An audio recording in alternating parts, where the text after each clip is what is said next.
UDF Payyanur നഗരസഭാതല തെരഞ്ഞെടുപ്പ് convention Gandhi പാർക്കിൽ നടന്നു. കെ സുധാകരൻ MP ഉദ്ഘാടനം ചെയ്തു. അഴിമതിയിൽ മുങ്ങിക്കുളിച്ച സർക്കാരാണ് സംസ്ഥാനം ഭരിക്കുന്നത്. ഗ്രാമങ്ങളിലെ സാധാരണ കമ്മ്യൂണിസ്റ്റ് പ്രവർത്തകർ പോലും CPM-നെതിരെ വിധി എഴുതാനുള്ള തയ്യാറെടുപ്പിലാണ്. കെ സുധാകരൻ ഗാന്ധി പാർക്കിൽ പറഞ്ഞു. UDF പയ്യന്നൂർ നഗരസഭാതല തെരഞ്ഞെടുപ്പ് കൺവെൻഷൻ കെ സുധാകരൻ ഉദ്ഘാടനം ചെയ്തു.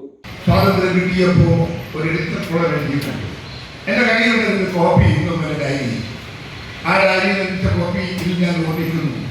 അതിൽ അവർ പറഞ്ഞിരിക്കുന്നത് no one can make a nation out of a ordinary of many nations. എന്താണ് അർത്ഥം?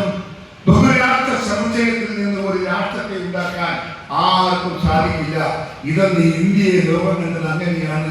മതങ്ങളും ജാതികളും സംസ്ഥാനങ്ങളും ഒക്കെ വ്യത്യസ്തമായ ഒരു സങ്കീർണത ഉള്ള ഒരു നാടായി നമ്മുടെ നാടും ലോകത്തിന്റെ മുമ്പിലുണ്ടായിരുന്നു. A. Rupesh, AP Narayanan, KT സാഹുദുള്ള, K. Jayaraj തുടങ്ങിയവർ സംസാരിച്ചു. News bureau, Payyanur.